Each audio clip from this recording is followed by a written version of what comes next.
Bismillahirrahmanirrahim. Assalamu alaikum, my dear students. Welcome to my class. How are you? Hope you are fine. I am also fine by the grace of Allah. Today we will learn from the first paper, and this is about scene passage from Unit 1 Lesson 1. Unit 1 Lesson 1 is about the unforgettable history. আমাদের টপিকের নাম হলো unforgettable history, আর আমরা এটার থেকে at first প্যাসেজটা reading পড়ব, দেন আমরা কিছু মাল্টিপল চয়েস কোশ্চেন আনসার করব। Okay, let us read the passage thoroughly first. তাহলে চলো আমরা শুরুতেই প্যাসেজটাকে ভালো করে পড়ি। দেখো প্যাসেজটা কী নিয়ে আছে এখানে সেটা একটু দেখো তোমরা। প্যাসেজটা আছে Bangabandhu Sheikh Mujibur Rahman giving the 7th March 1917 historic speech.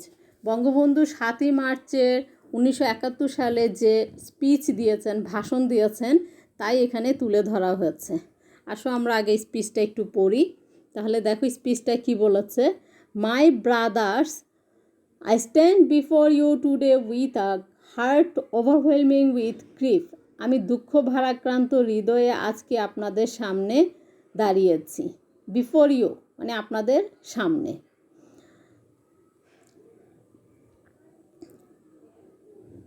You are fully aware of the events that are going on and understand their import. আপনারা সব কিছুই জানেন এবং বোঝেন। We have been trying to do our best to cope with the situation. আমরা অবস্থার সাথে তাল মিলিয়ে চলতে সাধ্যমতো চেষ্টা করেছি। cope with মানে তাল মিলিয়ে চলা। And yet, unfortunately, the streets of Dhaka, Chattogram, Khulna, Rajshahi and Rangpur are awash with the blood of our brothers. তারপরেও দুর্ভাগ্যবশত ঢাকা, চট্টগ্রাম, খুলনা, রাজশাহী এবং রংপুরের রাস্তা আমাদের ভাইদের রক্তে রঞ্জিত হয়েছে। The people of Bengal now want to be free. বাংলার মানুষ আজ মুক্তি চায়। The people of Bengal now want to live. বাংলার মানুষ বাঁচতে চায়। And the people of Bengal now want their rights. বাংলার মানুষ তাদের অধিকার চায়। What have we done that was wrong. কী ভুল আমরা করেছি, কী অন্যায় আমরা করেছি। After the elections the people of Bangladesh voted as one for me for the Awami League. নির্বাচনের পর বাংলাদেশের মানুষ আমাকে ভোট দিয়েছে, আওয়ামী লীগের জন্যে ভোট দিয়েছে। We were to sit in the National Assembly, draft a constitution for ourselves there, and build our country. The people of this land would thereby get economic, political, and cultural freedom. আমরা national অ্যাসেম্বলিতে বসবো, আমরা সেখানে শাসনতন্ত্র তৈরি করব এবং এদেশকে আমরা গড়ে তুলব। এদেশের মানুষ অর্থনৈতিক, রাজনৈতিক, সাংস্কৃতিক মুক্তি পাবে। But it is with regret that I have to report to you today that we have passed through 23 tragic years. কিন্তু দুঃখের বিষয়, আজ দুঃখের সঙ্গে বলতে হয় যে 23 বছরের করুণ ইতিহাসে বাংলার অত্যাচারের, বাংলার মানুষের রক্তের ইতিহাস। Bengal's history of those years is full of stories of torture inflicted on our people, of bloodshed by them repeatedly. 23 years of a history of men and women in agony. বাংলার যে 23 বছরের ইতিহাস, সেটা ছিল বাংলার মানুষের উপরে যে অত্যাচারের ইতিহাস, রক্তের ইতিহাস। 23 বছরের ইতিহাস বাংলার মানুষের আর্তনাদের ইতিহাস, মুমূর্ষ নরনারীর যে আর্তনাদ, সেই আর্তনাদের ইতিহাস, যন্ত্রণার ইতিহাস। অ্যাগনি মানে যন্ত্রণার ইতিহাস। এর পরের প্যারায় দেখো, the history of Bengal is the history of A people who have repeatedly made their highway crimson with their blood. বাংলার ইতিহাস এদেশের মানুষ রক্ত দিয়ে রাজপথ রঞ্জিত করার ইতিহাস। উই শেড ব্লাড ইন 1952, আমরা 52 সালে রক্ত দিয়েছি। Even though we were the victors in the election of 1954, we could not form a government then. যদিও আমরা 1954 সালে ভোটে জয়লাভ করেছি, তারপরেও আমরা সরকার গঠন করতে পারিনি। In 1958, Ayub Khan declared martial law to enslave us for the next 10 years. Ayub Khan 1958 সালে মার্শাল ল জারি করে আমাদেরকে পরবর্তী 10 বছর পর্যন্ত গোলাম করে রেখেছে।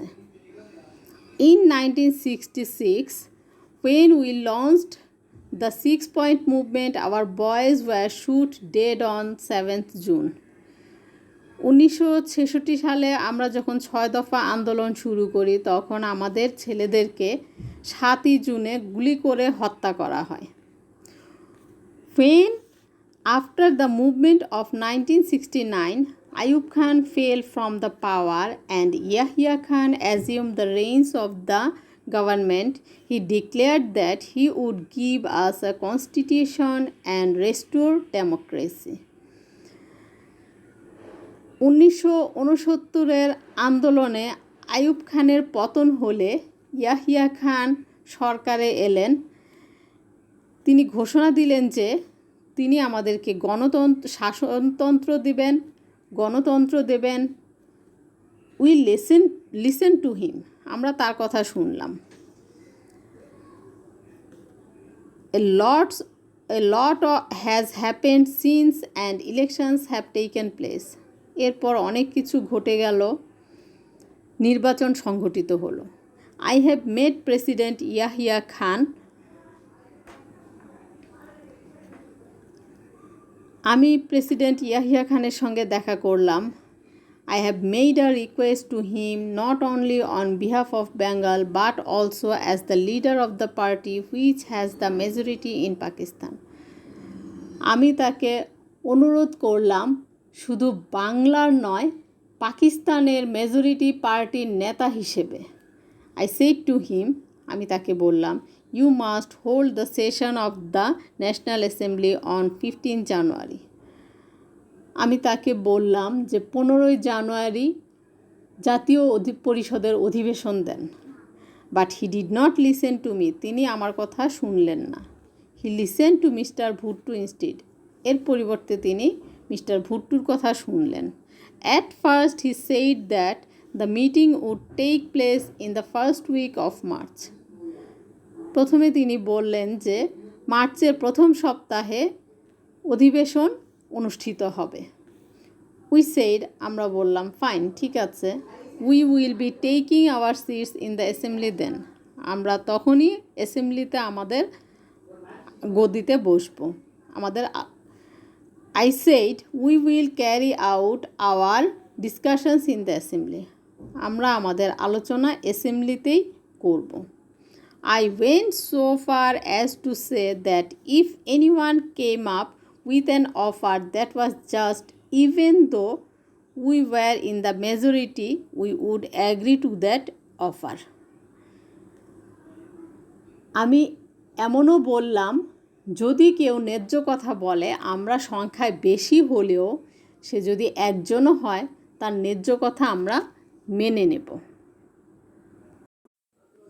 আচ্ছা, এবার দেখো, choose correct answer from the alternatives. তোমাদের 4টা উত্তর দেয়া থাকবে, যে কোনো একটা যেটা উত্তর হবে সেটাতে টিক দিতে হবে। Go to question number A. What does declare in line 3 মিন? মানে 3 নাম্বার লাইনে ডিক্লেয়ার শব্দটা বলতে কি বোঝানো হয়েছে? Number 1, to read something. Number 2, to utter formally. Number 3, to say informally. Number 4, to announce officially. Declare মানে ঘোষণা করেছিলেন, তাহলে কি হতে পারে এখানে, যে নাম্বার 4, টু অ্যানাউন্স অফিসিয়ালি। এবার যাও number B. Why did we shed our blood in 1952? 1952 সালে কেন আমাদের রক্ত দিতে হয়েছে? রক্ত দিয়েছি কেন? ফর আওয়ার ল্যাঙ্গুয়েজ, আমাদের ভাষার জন্যে। এখানে দেখো আছে for liberation, for language, for the range of the government, to gain international recognition. তাহলে আমাদের আনসার কি দাঁড়াচ্ছে? ফর ল্যাঙ্গুয়েজ, কারণ আমরা ভাষার জন্য 1952 সালে রক্ত দিয়েছি। এরপর যাও number C. The word carry out refer to. Carry out বলতে কি বোঝানো হয়েছে? Carry on, leave, accomplish, think. Carry out মানে কোনো কর্ম সম্পাদন করা, তাহলে এখানে হচ্ছে ক্যারি অন মানে চালিয়ে যাওয়া, এখানে ক্যারি অন আছে। লিভ মানে তো ছেড়ে দেওয়া, থিঙ্ক মানে চিন্তা করা, তাহলে এখানে হবে অ্যাকমপ্লিশ, যেটা হলো কর্ম সম্পাদন করা। Number D. What is the meaning of the word assembly? Assembly শব্দটা দ্বারা কি বোঝানো হয়? অ্যাসেম্বলি মানে যেটা অধিবেশন হয়, তাহলে দেখো এখানে কি হবে? A meeting, a group of people, the state, none of them. Meeting মানে সাক্ষাৎ হওয়া, অধিবেশন হওয়া, একদল লোক, রাষ্ট্র, কোনোটাই নয়। তাহলে এখানে কোনটা হবে? A meeting. মিটিংয়ে তোমরা টিক দিবে। নাম্বার ই।